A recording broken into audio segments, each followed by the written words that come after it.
আসসালামু আলাইকুম, সবাই কেমন আছেন? নিশ্চয়ই ভালো আছেন। আজকে আমি খুবই মজাদার একটা রেসিপি তৈরি করে দেখাবো, আর সেটা হলো ফলি মাছ দিয়ে বেগুন দিয়ে কিভাবে আমি রান্না করছি সেই রেসিপিটা আজকে দেখাচ্ছি। এখানে আমি ফলি মাছ কাটা ছাড়িয়ে পেস্ট করে নিয়েছি, আর এখানে 3টি আলু নিয়েছি, এটাও মেশ করে নিব। আর এখানে একটা বড় বেগুন নিয়েছি, সেটা কেটে আমি কিভাবে এটার ভিতরে পুর দিয়ে মজার একটা রেসিপি রান্না করছি সেটাই আমি দেখাচ্ছি। তাহলে আপনারা সাথে থাকুন, দেখুন আমি কি করছি। প্রথমেই আমি বেগুনটাকে কিন্তু ধুয়ে কেটে নিয়েছি যেন ভিতরে পানি না থাকে। বেগুনটা আমি আগে কেটে নিচ্ছি, তারপর স্টেপ বাই স্টেপ দেখতে থাকুন। খুবই মজার একটা রেসিপি, আশা করি আপনাদের কাছে ভালো লাগবে। বেগুনটা আমার কাটা হয়ে গিয়েছে।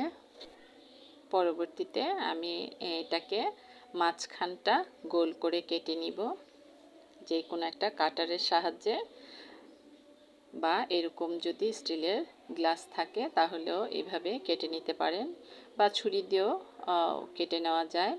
তবে এইভাবে কেটে নিলে দেখতে সুন্দর লাগে, একদম একইভাবে কাটা হয়। তো সবগুলো এইভাবে আমি কেটে নিয়েছি,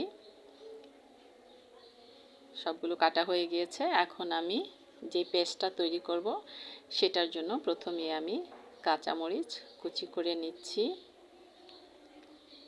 এই ফলি মাছের এই যে বেগুন দিয়ে পোড়নটা দেওয়া হবে, সেটা একবার করে দেখবেন, খুবই টেস্ট হয়, আর দেখতেও কিন্তু খুবই লোভনীয় লাগে।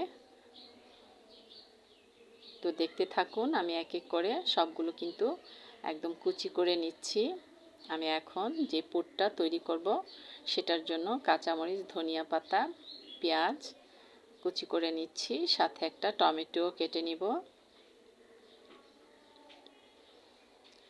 বাস, পেঁয়াজটা কিন্তু কাটা হয়ে গিয়েছে, এখন সাইড করে রেখে দিব। দিয়ে একটা টমেটোকে কিউব করে কেটে নিব। টমেটোটা কেটে নিচ্ছি। ব্যাস, সবগুলো কিন্তু কাটা হয়ে গিয়েছে। এখন আমি আলু আর ফলি মাছের পেস্টটাতে দিয়ে দেব।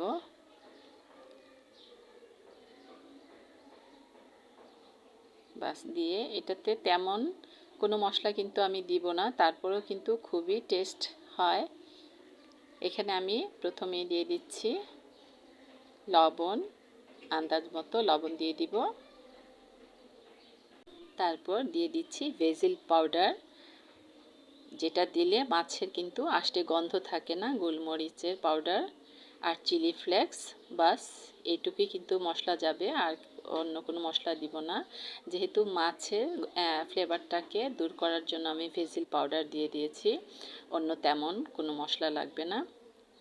এতেই খুব মজার একটা ফ্লেভার করবে। এবার আমি কিন্তু পুরটা রেডি করছি, মাছের সাথে ভালো করে মশলাগুলো মিলিয়ে নিচ্ছি। যখন মিশানো হয়ে যাবে আমি এক এক করে একটা বেগুনগুলোর গায়ে প্রথমেই হলুদ মাখিয়ে নিব। হলুদ মাখানো শেষ বেগুনগুলো, এবার আমি ভিতরে পুরগুলো দিয়ে দিব। যেহেতু আলু আছে আর মাছের অংশ আছে, সেটা কিন্তু যেইভাবে দিব সেইভাবেই কিন্তু একেবারে ফিট হয়ে যাবে, খুলে আসবে না।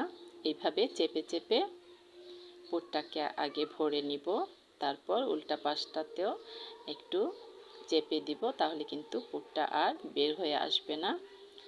এইভাবে আমি সবগুলো রেডি করে নিব। ব্যাস, রেডি করা কিন্তু হয়ে গিয়েছে। এখন আমি প্যানে চলে যাব ভাজতে। প্যান বসিয়ে আন্দাজ মতো তেল দিয়ে, তেলটা একটু বেশিই লাগবে যেহেতু মাছটা কিন্তু কাঁচা, সেই জন্য তেলটা একটু বেশি দিব। প্রথমে অল্প দিব, তারপর প্রয়োজন পড়লে আবার দিব। এবার সবগুলো বেগুন এক এক করে আমি বিছিয়ে দিয়ে দিব।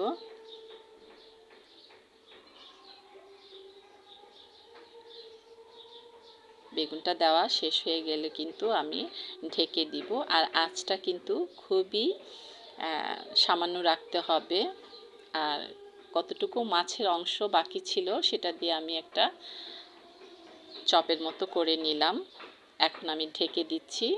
এটা কিন্তু আস্তে আস্তে মাছও সিদ্ধ হবে, বেগুনগুলোও সিদ্ধ হবে। মাঝখানে উল্টিয়ে দিব। এখন আমি এক পাশ উল্টিয়ে দিচ্ছি।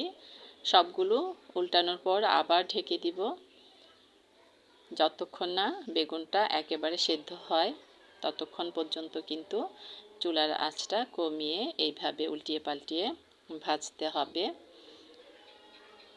মাঝখানে কিন্তু আমি আবার একটু তেল দিয়ে দিব, আবার একটু তেল দিয়ে দিচ্ছি। খুবই মজার একটা বেগুন দিয়ে ফলি মাছের রেসিপি। আবারও তেল দিয়ে ঢেকে দিব। বেগুনটা কিন্তু আস্তে আস্তে সেদ্ধ হবে। মোটামুটি কিন্তু সেদ্ধ হয়ে গিয়েছে। আর যখন বুঝতে পারবেন যে বেগুনটা পুরোপুরি সিদ্ধ হয়ে গিয়েছে তখন কিন্তু বেগুনটা থেকে তেল সবটা ছেড়ে আসবে। আবারও ঢেকে দিচ্ছি। এইবার কিন্তু আমি আর তেল দেইনি, যে তেলটা ছিল এটা কিন্তু আস্তে আস্তে বের হয়ে আসছে। বেগুন যেহেতু সিদ্ধ হয়ে গিয়েছে, এখন বেগুনের গায়ে থেকেই কিন্তু বাকি এই যে তেলের অংশটা বের হয়ে এসছে। এবার বুঝতে হবে যে বেগুনটা কিন্তু আমার সম্পূর্ণ সিদ্ধ হয়ে গিয়েছে। এখন সবগুলো একটা প্লেটে তুলে আমি সার্ভ করে দেখাচ্ছি যে কতটা লোভনীয় এবং কতটা সুন্দর, খেতেও খুবই সুস্বাদু একটা ফলি মাছ দিয়ে বেগুন ভাজা পুর দিয়ে।